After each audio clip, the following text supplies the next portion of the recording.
바울이 에베소에서 전도하는 3년 동안 에바브라가 회심을 해서 복음을 전했던 곳이 골로새예요. 이 골로새는 에베소에서 한 150km 정도 떨어져 있는 곳입니다. 근데 바울이 서신을 쓸 당시에 이 골로새 교회에 이단적 교훈이 확산이 됐습니다. 그래서 바울은 그리스도 중심의 교리를 강조하고자 이 편지를 써서 보냈던 거예요. 이게 배경입니다. 그래서 이 골로새서를 보면 이 반격을 하는데 흥분되지 않고 아주 차분한 글로다가 써 있어요. 그러니까 이것을 우리의 삶도 그렇게 살아야 되지 않나 싶은 교훈을 골로새서를 읽으면서 얻게 됩니다. 그러니까 사춘기의 청소년들, 그러니까 어린 아동복을 창피해서 입을 수도 없고, 그렇다고 해서 어른 옷을 입자니 너무 시대에 뒤떨어진 것 같아서 옷 입기가 매우 갈등 있는 나이, 어린 애도 아니고 어른도 아닌 나이에 청소년들을 우리는 사춘기라고 합니다. 나는 누구인가? 라는 그 자아 정체성이 확립되지 않아 많은 고민과 갈등을 안고 있는 시기가 사춘기입니다. 근데 이 사춘기를 사춘기답게 겪지를 못하면 어른이 되어서 청소년 사춘기와 비슷한 자기 정체성의 갈등과 고민을 하게 될 수도 있습니다. 그래서 이것을 사축이라고 해요. 그런데 이 자아 정체성, 이걸 생각해 볼 때 자기의 조국을 떠난 이민자들은 이러한 자기 정체성의 갈등을 여러 분야에서 경험하고 있습니다. 미국에 있는 그 1.5세들, 나는 미국인인가 아니면 한국인인가? 그러니까 미국 시민권을 갖고 있고 영어를 사용하는데 미국에 살면서도 미국인이 아닌 것 같고, 한국말을 하면서 한국 문화를 접하는데 한국인도 아닌 것 같고, 그런 갈등을 가지고 있습니다. 그들 스스로 나는 한국계 미국인이라고 표현하면서 삶을 살고 있는 그런 상황입니다. 저희 작은 딸이 초등학교 2학년 1학기 마치고 가족이 다 함께 미국으로 공부하러 갔습니다. 근데 미국에서 생활 쭉 하다가 한 10년 정도 살다가 얘가 대학교 1학년을 마치고 잠시 한국에 왔을 때, 그때 마침 제가 교회에서 의사, 약사, 미용사 해가지고 선교사, 그러니까 단기 선교 23명을 인수해서 베트남을 간 적이 있어요. 제 딸도 데리고 갔습니다. 걔는 앞으로 선교사가 될 그런 결심을 하고 하나님께 기도를 드렸던 딸입니다. 근데 그 베트남 단기 선교를 한 10일 정도 다녀와서 하는 얘기가, 아빠 나는 한국 사람인 것 같은데 알맹이는 아닌 것 같아요. 왜? 그랬더니 아빠가 영어를 들으려면 온 신경을 집중해서 영어를 듣잖아. 나는 한국말을 들을 때 그렇게 들어. 영어는 편한데 한국말 사람들이 얘기하면 온 집중을 해가지고 듣기 때문에 말하기도 힘들고, 또 이게 말에 자신감도 없고, 그래서 나는 미국에서 살아야 될 것 같다 이렇게 얘기하더라고요. 근데 걔가 미국이 좋아서 미국에 살겠다는 게 아니고 걔한테 주어진 사명이 있어서 미국에서 살겠다고 그렇게 얘기한 겁니다. 그 부분은 나중에 뒷부분 가서 다시 우리 작은 딸의 간증을 마무리하도록 하겠습니다. 그러니까 우리들이 경험하는 또 다른 자기 정체성의 혼란은 이 세상 속에 살고 있는 그리스도인으로 겪어야 하는 자기 정체성, 그 혼란이 있습니다. 그러니까 하나님을 거역하는 죄 많은 세상 속에 살고 있지만 나의 소속은 이 세상이 아니라 하나님 나라에 있습니다. 그러면 이 땅에서 어떤 마음으로 어떻게 살아야 하는가, 이것이 오늘 설교에 대한 초점입니다. 지체 장애인이지만 한국 교회가 나온 아름다운 시인 송명희 시인이 있습니다. 그 송명희 시인의 시 중에 그 이름이라는 시가 있어요. 이 송명희 시인이 제 기억에는 올해가 61세일 거예요. 아직 살아계세요. 근데 온몸을 막이 뒤틀리는 장애를 가지고 있는데 그 이름, 그 시를 우리 강진영 집사님이 불러주시겠습니다.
예수 그리스도에 대한 신앙 고백을 어떻게 이렇게 아름답게 표현했는지 감동이고 감탄입니다. 그러니까 주님의 이름은 영광입니다. 그러니까 주님의 이름에는 놀라운 비밀이 있습니다. 평생을 걸고 탐색하며 찾아도 다 헤아릴 수 없는 놀라운 비밀. 그 비밀의 주인공이 바로 예수 그리스도입니다. 하나님의 비밀이신 예수를 구원의 주님으로 믿고 따르는 자들에게 대한 유명한 칭호가 있습니다.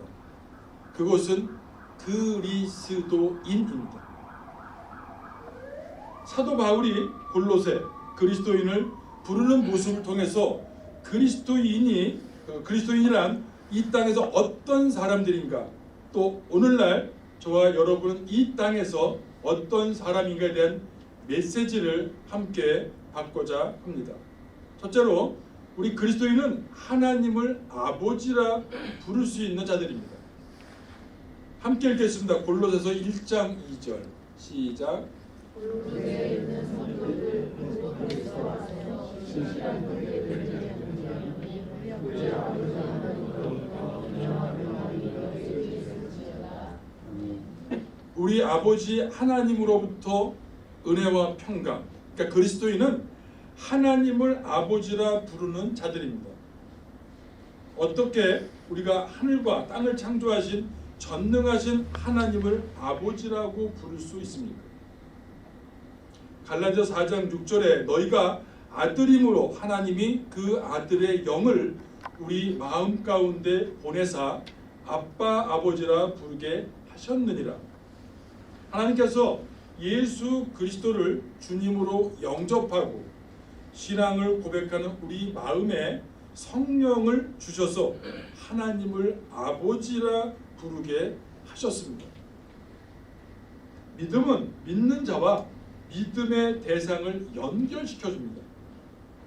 예수님께 대한 믿음이 우리를 하나님과 연결시킨 것입니다. 그래서 우리가 하늘의 하나님을 아버지라 부를 수 있게 된 것입니다.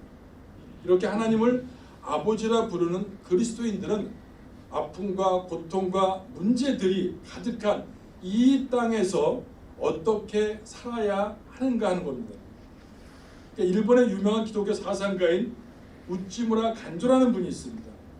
그분이 우리가 예수를 믿는 이유라는 글에서 우리가 예수를 믿는 것은 문제의 산을 피해가기 위해서가 아니라 문제의 산에 올라 정복하고 넘어가기 위해서이다라고 했습니다. 참된 신앙은 현실 문제를 눈 감아 버리는 그런 신앙이 아니라 현실 문제를 직시하는 신앙입니다. 그러나 우리 인생의 앞에 있는 문제의 산에 올라갈 준비가 되어 있지 않은 성도들은 인생길에 산이 가로막고 있다는 사실만으로 두려움에 휩싸여 그 자리에 좌절하고 주저앉곤 합니다. 그리스도인은 하늘과 땅을 창조하신 위대하신 하나님을 아버지라 부르며 이 땅에 있는 올라가야 할 산들을 하나님의 능력으로 올라가고 또 건너가야 할 바다를 항해하며 하나님의 인도함을 받는 자들입니다. 전능하신 하나님이 우리의 아버지가 되시면 이 땅의 큰 산과 넓은 바다라도 두려워하지 않고 오를 수 있고 건널 수 있습니다. 전능하신 창조주 하나님을 아버지라 부르며 담대하게 험한 세상을 걸어가시길 주님의 이름으로 축원합니다. 둘째, 우리 그리스도인은 하나님을 위해서 구별된 자입니다. 골로새서 1장 2절 다시 한번 읽겠습니다. 시작.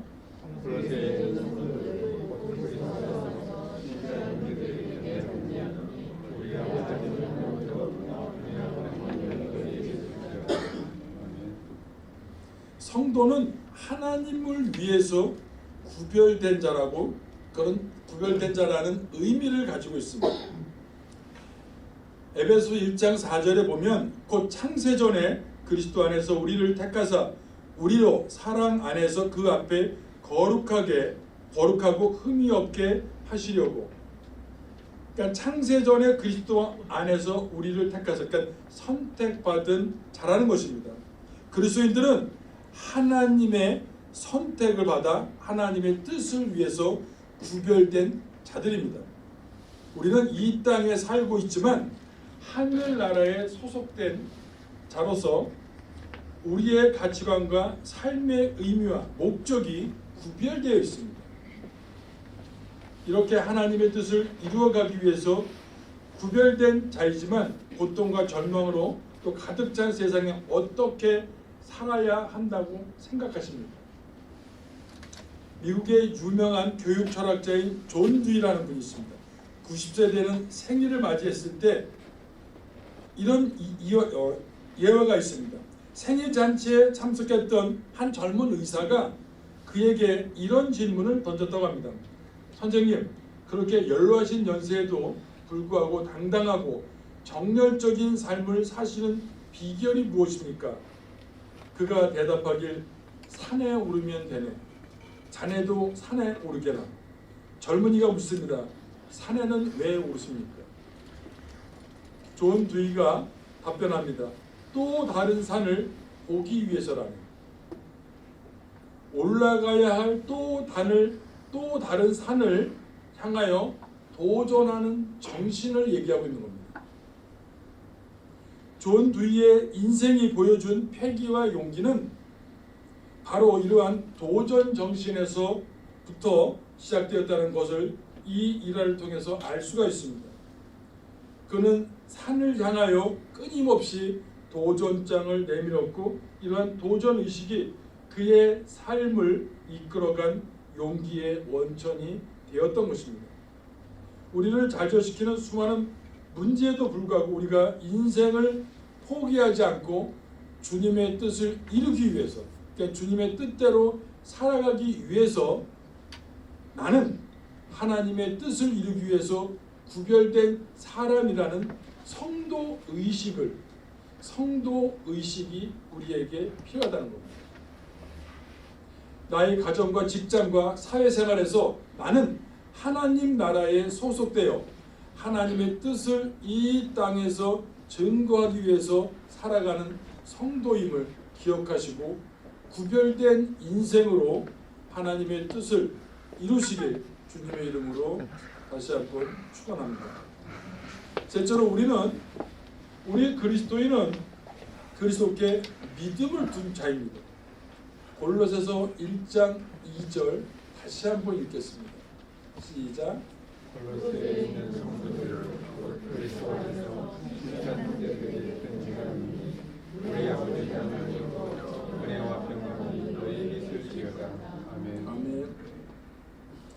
그리스도 안에서 신실한 형제들, 여기서 신실한이라는 영어는 faithful.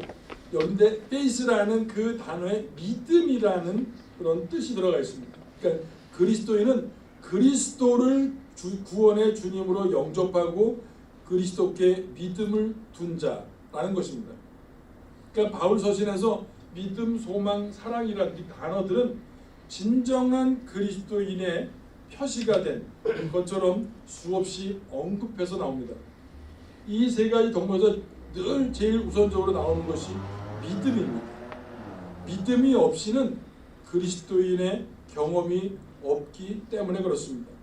여기서 주의할 것은 믿음의 대상이 누구인지를 주목해야 합니다. 일반적으로 사람들은 말하기를 사람은 믿음을 갖고 살아야 해. 무엇이든지 믿음이 있어야 마음이 안정되거든.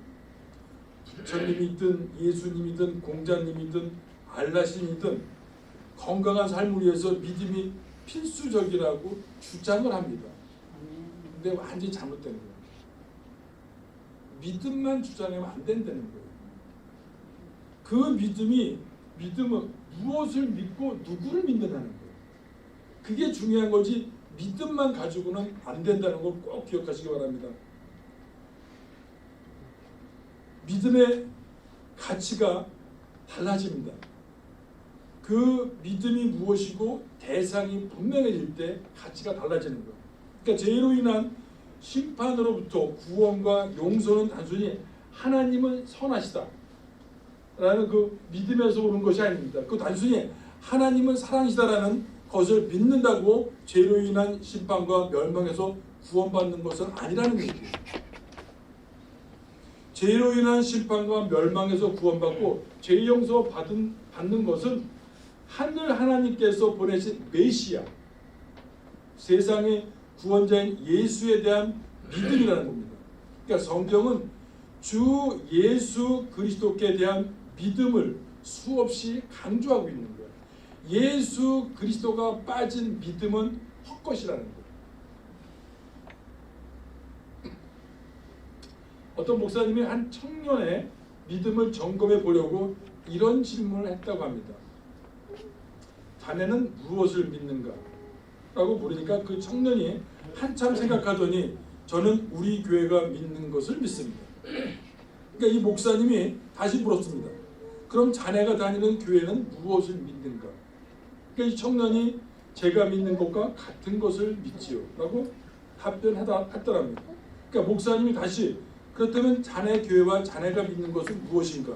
그러니까 그 청년이 우리는 둘 다 똑같은 것을 믿습니다 라고 대답을 하더랍니다. 그러니까 믿음 자체만을 강조할 때 생기는 결과를 이렇게 풍자적으로 이야기하려고 한 예화입니다. 대상이 없어요. 그러니까 믿는다는 거예요. 그렇게 믿는다고 그러니까 나가서 자기 주먹을 믿고 자기를 믿는 거죠. 그리고 옆에 자기 눈에 신실하게 보이는 다른 성도를 믿는 거예요. 우리가 믿어야 될 것 분명하게 예수 그리스도입니다. 그리스도인은 예수님을 구원의 주님으로 영접하고 믿는 자들이며 또 주님을 따라가며 새로운 삶을 사는 자들입니다.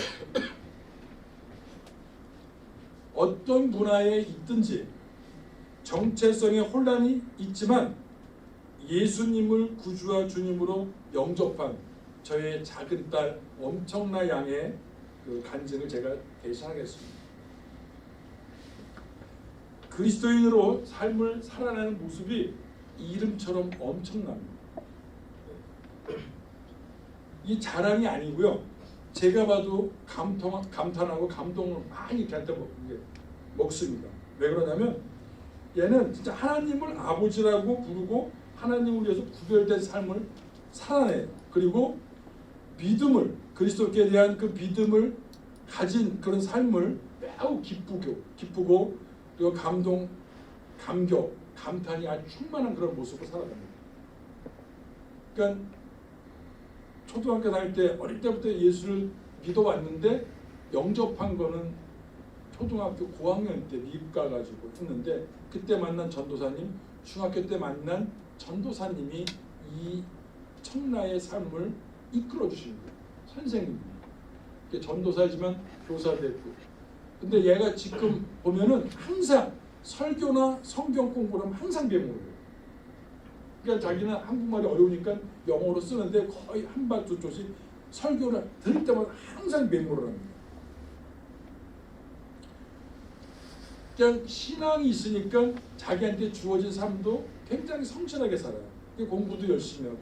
그러니까 고등학교 다닐 때 미국 고등학교에서 드럼 메이저라고 그러면 특히 최고예요. 이 드럼 메이저가 뭐냐면 풋볼 경기할 때 악기 그리고 그 치어리더 하는 애들 그 300명을 지휘하는 거지. 근데 거의다가 백인이 90%고 흑인하고 동양인데 유일하게 동양인 여자애가 올라가서 메인 지휘를 한 거예요. 그러니까 백인 엄마들이 굉장히 항의를 많이 했습니다. 왜 동양애를 세웠냐고. 근데 얘는 절대인간을 가지고 있어요. 근데 그 300명을 지휘를 하면서 걔네들을 전부 다 공부를 시켜요. 왜냐하면 B 이상을 받아야지 그걸 할 수 있습니다.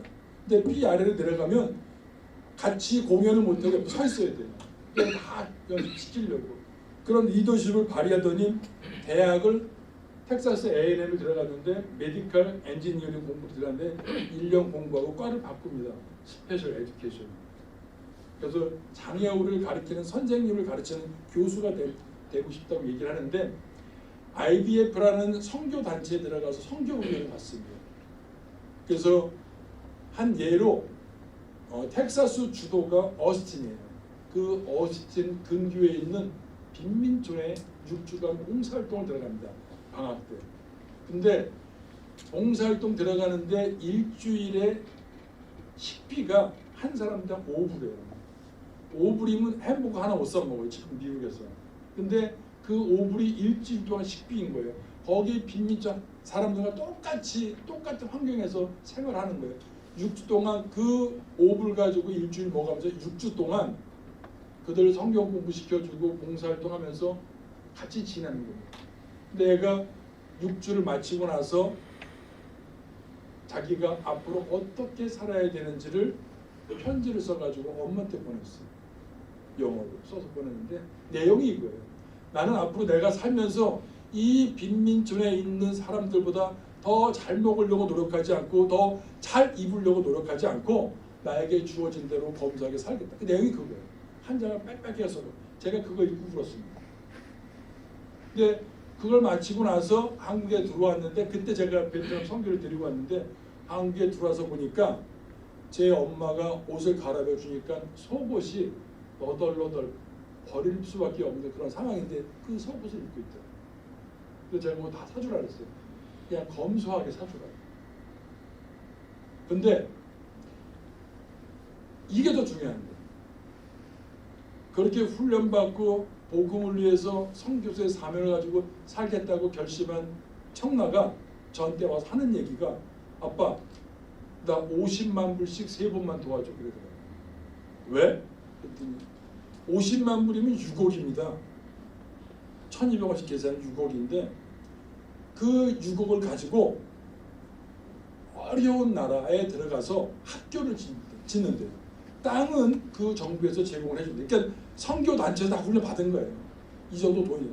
그거 가지고 가서 6년 7년 동안 학교를 세우고 잘 학교를 세운 다음에 현지인한테 넘겨주고 들어와서 1년 안식년도 또 준비해가지고 50만 불 들고 또 간다는 거예요.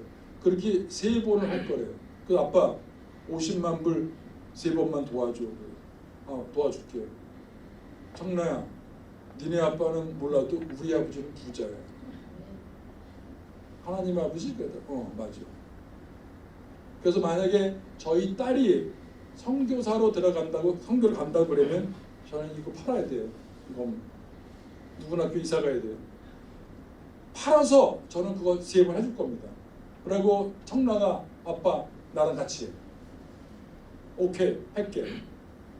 그때까지 살아있을 수 있도록 네가 기도 열심히 해. 근데 그 소리를 듣는데 너무 감동이고 너무 감사해요. 근데 걔를 볼 때마다 눈에서 꿀이 뚝뚝뚝뚝 안 떨어질 수가 없습니다. 우리는 기도만 했지만 하나님께서 그 인생을 이끌어가면서 하나님의 사역에 우리 청라를 동참시켜 준 거에 대해서 너무 감사하다는 겁니다. 예수 그리스도를 구원의 주님으로 믿고 하나님을 아버지라고 부르며 하나님의 뜻을 이루기 위해서 구별된 자임을 여러분들도 기억하시고 오늘도 새로운 문제 앞에서 그리고 새롭게 도전하며 믿음으로 걸어가시는 여러분 모두가 되시길 주님의 이름으로 축복합니다. 기도하겠습니다. 아버지 하나님 감사합니다. 오늘 예배를 통해서 우리 모두 하나님을 아버지라고 부를 수 있다고 확신을 주신 것 감사합니다. 또 하나님을 위해서 구별된 자로 거룩한 삶을 거룩하게 살아나게 하신 것도 감사합니다. 그리스도께서 믿음을 둔 자의 삶을 통해 복음의 영향력을 강력히 끼치며 거룩한 인생이 되도록 저희들 모두를 축복하여 주시옵소서. 오늘 귀한 예물을 드렸습니다. 이 예물이 쓰인 곳에 하나님 나라가 확장될 수 있도록 축복하여 주시옵고 드리는 손길 30배, 60배, 100배의 축복을 허락하여 주시옵고 드리지 못할 손길도 동일한 은혜를 더하여 주시옵소서. 지금은 우리 구주 예수 그리스도의 은혜와 하나님 아버지의 무한하신 사랑과 성령님의 감동감화 역사 보호 인도하심이 아버지를 하나님을 아버지라고 부르며 하나님을 위해서 구별된 삶을 살기로 또 그리스도께 믿음을 둔 자의 삶을 살기로 다짐하는 저희들 머리 위에 또 가정과 직장과 사업장 위에 이 나라 이 민족 위에 지금부터 영원히 함께 하시길 간절히 축원하옵나이다. 아멘.